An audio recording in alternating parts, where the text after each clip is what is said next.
അതാണ് മുജാഹിദുകളെ പ്രത്യേകത നിങ്ങൾ ശ്രദ്ധിച്ചിട്ടുണ്ടോ? നിങ്ങൾ ഇവിടുത്തെ മുസ്ലിങ്ങളിൽ നിന്ന് മുജാഹിദുകളെ നിങ്ങൾ പ്രത്യേകം ശ്രദ്ധിച്ചിട്ടുണ്ടോ? അവരുടെ വെള്ളിയാഴ്ച ഖുത്ബ നിങ്ങൾ കേട്ടിട്ടുണ്ടോ? ആ മുസ്ലിങ്ങൾക്ക് കേൾക്കാം. ഞാൻ പറയാം നിങ്ങൾക്ക്, ബാബരി മസ്ജിദ് പൊളിക്കപ്പെട്ടു.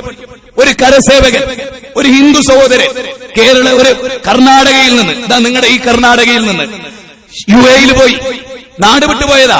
ബാബരി മസ്ജിദ് പൊളിക്കാൻ കൂടി ഇവിടെ നിൽക്കാൻ കഴിയില്ല എന്ന് മനസ്സിലാക്കി അയാൾ ഷാർജ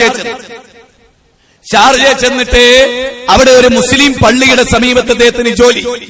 അവിടെ ഒരു കർണാടകയിലെ ഷെയ്ഖ് ഉറുദുവിൽ ഖുത്ബ നടത്തിയാൽ വെള്ളിയാഴ്ച പ്രഭാഷണം. ആ പ്രഭാഷണം ഇയാൾ യാദർശികമായി കേൾക്കുകയാണ്. അങ്ങനെ അദ്ദേഹം എല്ലാ വെള്ളിയാഴ്ചയും ആരും അറിയാതെ ഈ പ്രസംഗം കേൾക്കുകയാണ്. ഒരു RSSകാരൻ, ഒരു കരസേവകൻ, ഒരു ഹിന്ദു സഹോദരൻ, ഇസ്ലാമിനെ തെറ്റിദ്ധരിച്ച ഒരു പാവം പിടിച്ച ആദമിന്റെ മോൻ, നമ്മുടെ സഹോദരൻ, അള്ളാഹുവിന്റെ അടിമ, ഇസ്ലാം എത്തേണ്ട ഈ മനുഷ്യൻ അയാൾ കേട്ടു. 2, 3, 4, 5 വെള്ളിയാഴ്ച ആയപ്പോ അദ്ദേഹത്തിന് ശരിക്ക് സ്ട്രൈക്ക് ചെയ്തു. ഇസ്ലാമാണ് സത്യം എന്ന് അദ്ദേഹത്തിന് മനസ്സിലായി. ബാബരി മസ്ജിദ് പൊളിച്ചുപോയത് പാപമായ അദ്ദേഹത്തിന് ബോധ്യപ്പെട്ടു. അദ്ദേഹം ഇസ്ലാം സ്വീകരിച്ചു. ഞാനിവിടെ പറയുന്നത് മുസ്ലിങ്ങളോടാ പറയുന്നത്. ഏതെങ്കിലും ഒരു പേരോട് ഉസ്താദിന്റെ ഖുത്ബ കേട്ടിട്ട് ഒരു ഈച്ച നന്നായിക്കോ ദുനിയാവിൽ ഇന്ന് വരെ ഉണ്ടോ? ഒരു മനുഷ്യന്റെ തിന്മ മാറിയിട്ടുണ്ടോ? നിങ്ങൾ ചിന്തിച്ചു നോക്കി.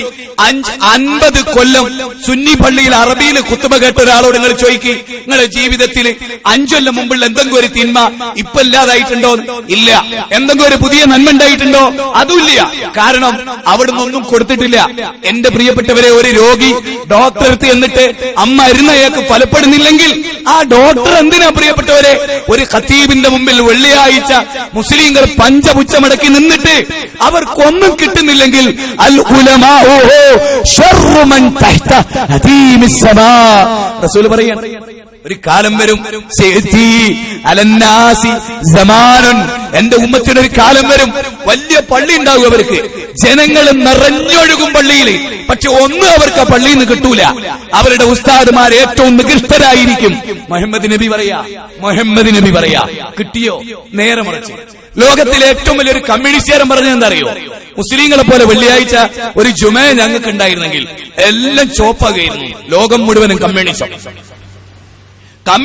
മനസ്സിലാക്കി ഖുത്ബ ഭയങ്കര. ഒരു മുസ്ലിയാർക്ക് ഇതുവരെ മനസ്സിലായില്ല, പേരോടിനും കാന്തപുരത്തിനും ഒന്നും. ഈ ജനങ്ങളെ നന്നാക്കാനുള്ള നിന്നുവരെ എന്തൊരു പുതുമയാണ് കൂട്ടരെ. നിങ്ങളൊന്ന് ആലോചിക്കുക, ഗൾഫ് രാജ്യത്ത് ഇംഗ്ലീഷിൽ, ഉറുദുവിൽ, മലയാളത്തിൽ, തമിഴിൽ എന്താ നിങ്ങൾ വിചാരിച്ചത്? കാരണം അറബിയൊക്കെ അറിയാം. അറബിയിൽ ഖുത്ബ പറഞ്ഞിട്ടും മലയാളത്തിൽ ഖുത്ബ പറയാൻ പെർമിഷൻ. 14 പള്ളിയാ കുവൈത്തിൽ, മലയാള പള്ളി, മുജാഹിദൊക്കെ മാത്രം 14 പള്ളി കുവൈത്തിൽ. UAE പരിശോധിക്കും, നിങ്ങൾ പരിശോധിക്കും. UAE എത്ര പള്ളികൾ മലയാള ഖുത്ബ നടത്തുന്നു? കാരണം അവർക്കറിയാം മലയാളികളോട് മലയാളത്തിൽ പറയണം. കാരണം അല്ലാഹു ഖുർആനിൽ അങ്ങനെ പറഞ്ഞു, മലയാളികളോട് മലയാളത്തിൽ പറയണം, ഇംഗ്ലീഷുകാരോട് ഇംഗ്ലീഷ് പറയണം, അറബിക്കാരോട് അറബി പറയണം എന്ന് അല്ലാഹു പറഞ്ഞു. അത് മുസ്ലിയാക്കന്മാർക്ക് മനസ്സിലായില്ല.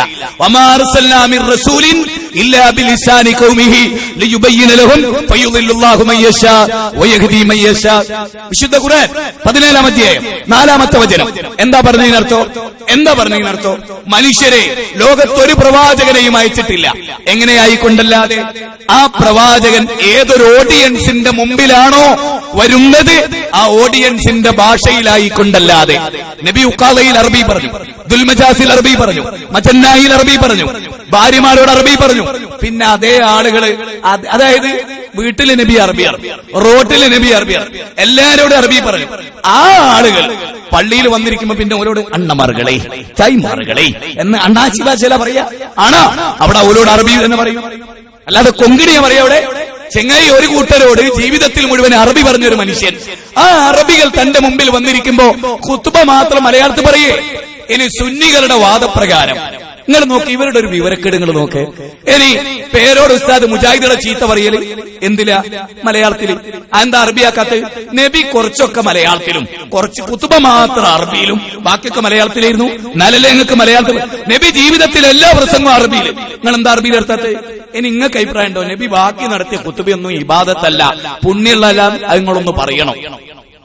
അയങ്ങളൊന്ന് ജനങ്ങളോട് പറയണം. ഖുത്ബ മാത്രം പുണ്യകരവും ഇബാദത്തുമായിരുന്നു, ബാക്കി നബി നടത്തിയ ദേവത്തൊക്കെ വെറും ഒരു പാഴ്വേലയായിരുന്നു എന്ന് നിങ്ങൾ പറയണം. അല്ലെങ്കിൽ നിങ്ങളെ കൊണ്ട് ജനങ്ങൾ പറയും. ഞാൻ ചോദിക്കട്ടെ, ഏറ്റവും രസം എന്തറിയോ? അറബിയിലാണ് ഖുത്ബ നടത്തേണ്ടത്, മലയാളത്തിൽ നടത്താൻ പാടില്ല എന്ന് പറയുന്നത് മലയാളത്തിൽ. കാരണം എന്തറിയോ? അത് ഈ കൗമിന് തിരിയണല്ലോ. അത് ഈ കൗമിന് തിരിയണല്ലോ. അത് മാത്രമല്ല, ഏറ്റവും രസം എന്തറിയോ, ജനങ്ങൾ നന്നാകും തോന്നുന്നതൊന്നും ഓൽക്ക് മനസ്സിലായിരുന്നു. ഉസ്താദ് നന്നാകും തോന്നുന്നൊക്കെ ഓൽക്ക് മനസ്സിലാകുകയും വേണം. അതേതാ പിരിവ്? ഏതെങ്കിലും ഒരു മുസ്ലിം അറബിയിൽ പിരിച്ചെങ്ങൾ കണ്ടുക്കോ. ഇപ്പാമര സുന്നി ജനത്തിന്റെ മുമ്പിൽ അത് തട്ടം പിരിക്കുമ്പോ പച്ച മലയാളത്തിൽ മക്കളെ ഉസ്താദിന് ഇന്നെന്ന പദ്ധതിയുണ്ട് മക്കള്. അതെന്താ അറബി പറയാത്ത? അത് പറഞ്ഞാൽ തട്ടത്തിലൊരു പൈസയും കിട്ടൂല അറബി പറഞ്ഞ. അതുകൊണ്ട് ഓല പോക്കറ്റ് ഇങ്ങോട്ട് അടിക്കുന്നതിൽ ഓൽക്ക് തിരിയണം, ഇവിടുന്ന് അങ്ങോട്ട് ഓൽക്ക് ദീന് കൊടുക്കുന്നതിലോ ഓൽക്കിട്ട് തിരിയുകയും ചെയ്യും. ഈ സ്വാർത്ഥന ഞങ്ങളെ മുസ്ലിയാക്കന്മാര് നിങ്ങൾ മനസ്സിലായിക്കൂടെ? നന്നായിട്ട് മനസ്സിലായിക്കൂടെ? മനസ്സിലായി? നിങ്ങൾ നന്നാകരുത്. നിങ്ങളെ പോക്കറ്റ് നിങ്ങൾക്ക് കിട്ടണം, അത് നിങ്ങൾക്ക് തിരിയണം. നിങ്ങൾക്ക് പരലോകത്ത് രക്ഷപ്പെടാനുള്ളതോ അത് നിങ്ങൾക്ക് ഇട്ട് തിരിയുകയും ചെയ്യരുത്. എന്തൊരു ക്രൂര മനസ്സ്, എന്തൊരു ക്രൂര മനസ്സ്. ഇനി ഒരു കാര്യം